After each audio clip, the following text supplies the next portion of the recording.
khuluma kahle,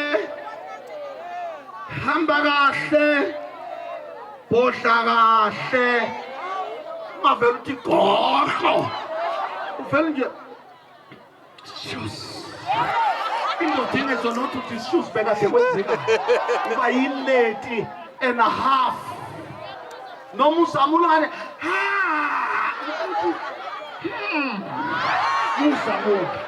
zamulisilate noma kunjalo sengiya ngasekugcineni asithandi ngani awathethiswa amadoda awashaywa ake sithi amen. Kodwa noma kunjalo kuyicala ukubeka umuntu wesifazane sami. Sithi phansi ngokubulawa kwenu nokubulawa kwezingane zenu phansi. Siyokhuluma Mdlandonga nawe Mntungwana siqoqela amadoda ukuthi indoda ingeze umuntu wesifazane. Umuntu wesifazane uma ecasula ukhipha ngishume esethi naku mase nginqume musu usondela kahle aphinde nathi hey kanti umkhathi uyahlanya unquma ngempela awuyi ngocasuka komuntu wesifazane zingane njoba sikwathi nginqume usuke ngasho ukuthi nginqume ngempela usuke eshuthi usumumila bese kuthi indoda ke engafundisekile ishaya into enhle kanje ishaya imbali ihlukumeza imbali ehlule ukuthi gegela gege. Bese ke ngiyifundisa abantu besifazane sengcina ukuthi uma uphekela indoda uphakela indoda kuhlukene ukuphakela indoda nokuphakela ifirstborn yakho. Muphakela indoda izitsha ziba yiningi kodwa kuzodla umuntu oyedwa.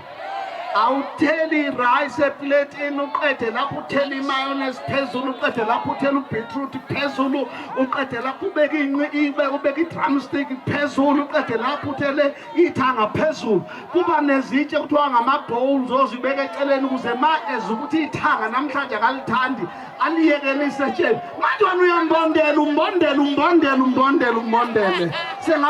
sengathi ukudla kade kuqoqwa kanti ukudla kufresh awukwazi ukusethela indoda itafula. Number 2, iphinifa opheka ngalo alifani nephinifa oseva ngalo. Mawupheka usuke uchef noma ukuka usuhambise indoda ukudla usuke usuwetha akufuneki imulethe ukudla endodeni muqeda ukupheka ngephinifa uhamba uyogeza umakeup ema uya makeup ulungube right ufaka iperfume yakho usuba nesmile hayi sokushiswa ibhodwe ismile sawuzoseva usese uhamba kancane uyimanzi yawabo angelithi amen mani khona ubusuyibekela indoda yakho bese uthi baba nakho ukudla busisa umyeni wami esazodla. Number 2, Mntungwa abazi abantu besifazane akuhla ungabekela indoda ukudla uyobabhisi nokuayina. Mawukade ubekela indoda ukudla hlale eduze kwendoda ukuze mayikhinqa uthi asikisi Mntungwa.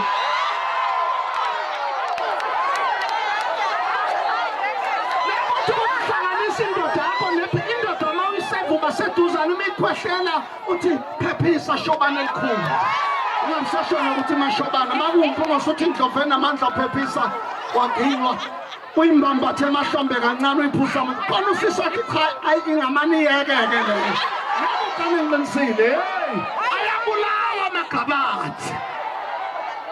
Number 3, lithi iBhayibheli njengoba injalo indodakazi unjalo nonina. Ngifuna ukuthi nazi ukuthi into oyenzayo phambi kwezingane zakho zamantombazane ziyafunda ukuthi mase igana ziyokwenza njani emadodeni.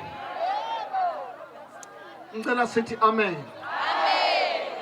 Bese ke laba bangomama bawuyeke lo mkhuba wokuthanda amadodakazi nezingane zamadodakazi. Makuphepha ukuthayela njengoba kunomoya athathe leye ndodakazi ayithi khwaxe ndoda nathi mhlaliseni lapho hlala lapho mkhulu. Number 2, bomama nize nithakatha nje ufuna ukudla envelope ezu2 wadla envelope kababa indoda yakho ufuna ukudla envelope yendodana unomona dlala imvilophi yakho bese uhlehla udedela umuntu number 3. Njoba wena umama la ekhaya nomakoti umama ningabafazi nedinagana ngamadate angafani. Wena umfazi omdala umakoti umfazi omusha ningabafazi nonke. Ake sithi amen. Abafowethu siyobatshela ukuthi uma umfazi esegane wesevuthiwe phuma nomuzi ngoba abakwazi abantu besifazana ukuhlala babe u2 ekhaya lodwa. Njoba umama eshaya u5 nomakoti usuke ukuthi uzoshaya u5 uthola umuntu ommaka uthola istriker sikamama ezala asidlali uthola defender abudlalo. Ake nithi amen. Okugcina sengehlala ngo-MC fundani bakoti bethu ukuthi umthetho wethu uthi uma senganiwe umama wami akacele kuwe uma efuna imali yami. Kodwa ke ngicela singaphohlisana. Owami umama nje umakuthelezi wangitshela kahle wathi mphathiseni sekune office angisakwazi ukufuna kuyizinto mina. Funda ke ukuthi uma wami mayifuna imali kimi uzoza kimi aphuma eceleni kwakho futhi wazi ukuthi nawe uzoba umama kusasa ube nomakoti. Muhlukumeza umamezana iyeza indodana nomfazi wayo bazokupheka kusasa. Siyamthanda nonke. Inkosi ingusisi.